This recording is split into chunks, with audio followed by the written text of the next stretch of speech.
I think we first started Proud Cabaret back in around 2010. It wasn't a concept in my mind. Proud Cabaret was flying. I was even more arrogant then than I am now. And I saw this venue in the city, and it was down some stairs, and it was really atmospheric. I'd just been to Berlin and was full of all this, the romance of Berlin. And that's kind of where the idea of cabaret came into my head, albeit for the first year or so there, it was bloody awful. But we sort of learned from our mistakes fairly quickly, and there's a sort of direct route from that, which is, my gosh, 13 years ago to where we are today.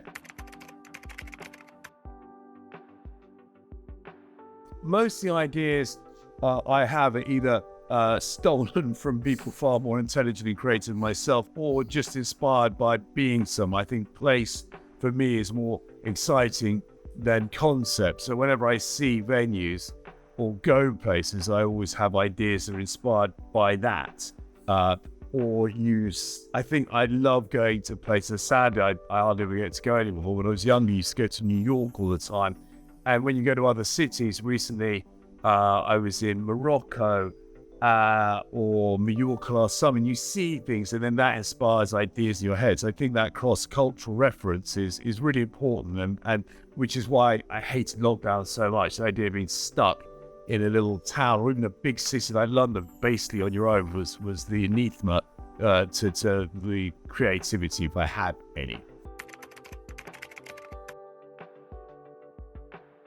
I became a business owner because I just despise being told what to do by anyone ever, as my girlfriend might tell you, or anyone else who works around me. So it was just an excuse and a route out of ever being told what to do. But actually, that's a complete lie, because the government, the bank manager, and a whole lot of other people, and the local council, stroke police, we're so lucky to have them met, tell you what to do anyway. But it was my way of trying to get out of that, and probably because back then when I was young I was lazy and I thought I'd be able to work less hours, which was again completely untrue. So yeah, working yourself is wonderful, guys, but it's not easier.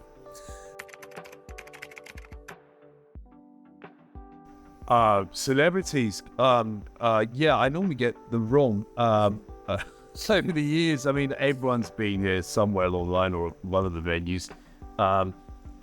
Amy Winehouse, Coldplay, Jimmy Page, Brian May.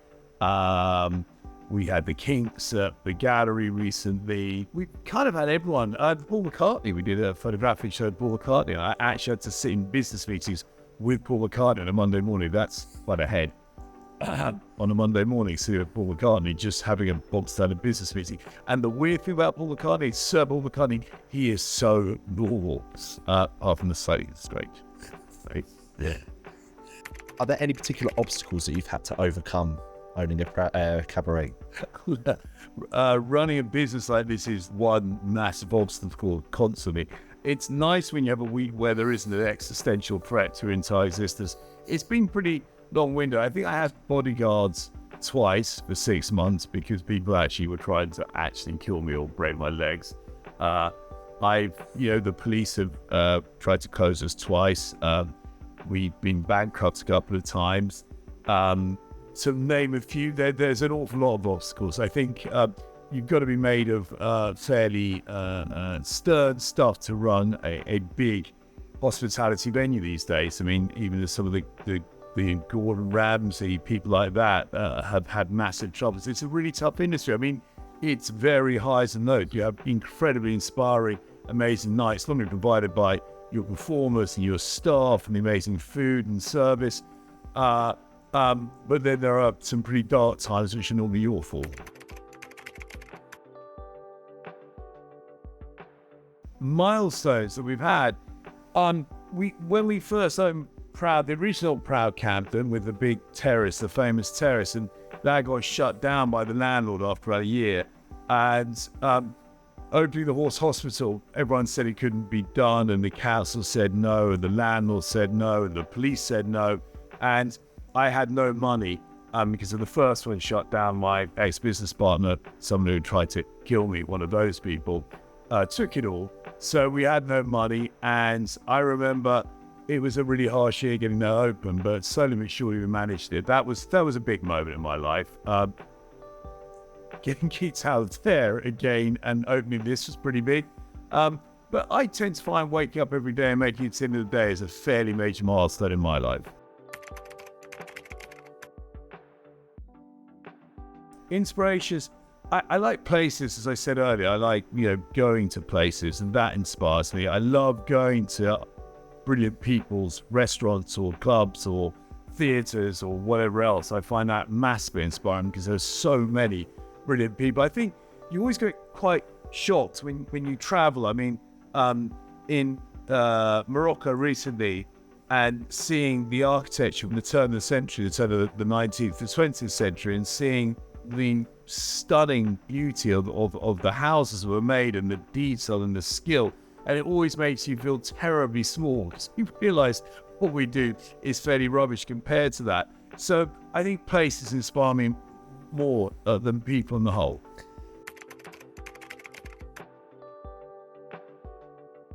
And my first actual job, I was a barman, and then I worked as a shop assistant in Harrods in the haberdashing department, which is the only bit of Harrods where people shopped in Harrods every day with, which was always quite weird. And I used to be, my first professional job, I guess, was I was a Japanese art dealer for about a year or two, but I wasn't very good. So some of us had to bring into this job still. I wanted to be a dustbinman and a train driver.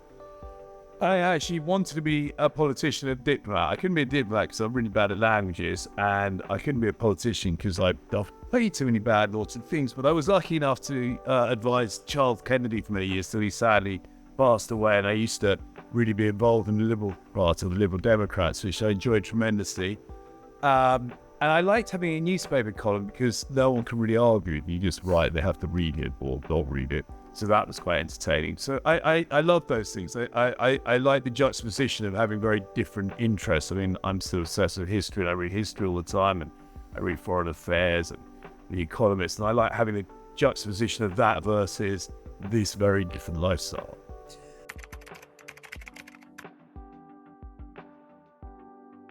It's going to be much harder than you ever thought it would be to run a business.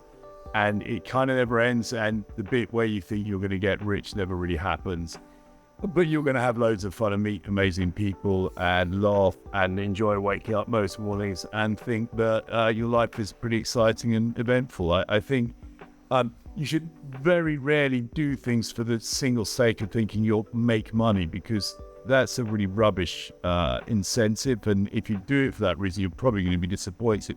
I think setting out to enjoy yourself and have fun and try and maybe in your tiny, tiny way make the world a tiny bit better than it was at the start of the day is probably a better way to go about life.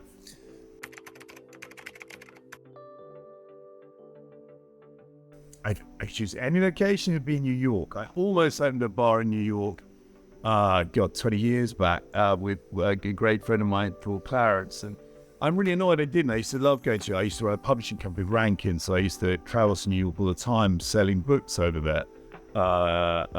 And I loved it. New York is the only city in the world, I think, other than London, I can live in. It's a spectacularly alive, fresh and exciting place. You kind of wake up every day there and just go, my God, what's life going to throw at me? Which London is the same, but we're used to London. We're lucky we live here. We're spoiled. That funny. Do it from the stand. Brighton is my hometown. I was born opposite the Goldstone Ground, and when we grew up, my dad had a stamp shop in the old lanes, and back in those days, childcare, we used to hang out on the holidays in the top floor of the Piccadilly old building, and I'm very fond of Brighton. I still love it, passionately. In fact, you kind of, when Brighton's that place where you go, oh, wouldn't it be nice to live here? And then you kind of realise it's actually quite small, and I probably wouldn't like living there. Sorry to all my Brightonian friends. My old PA manager, Victoria, left me to get married and have kids, and she worked in the venue. It used to be a private members club, and it went bust, and she phoned me up and made me bury about £1 million that we renovated it and changed it. And actually, it was about 10 years ago, and the first 5 years were pretty disastrous, but the last 5 years have been really good. It's a really good venue, and Sylvia, who manages it, is brilliant. And I yet to meet someone who hasn't had the best night of their life going there. It's very, very different vibe from Embankment or City, but it's really magical.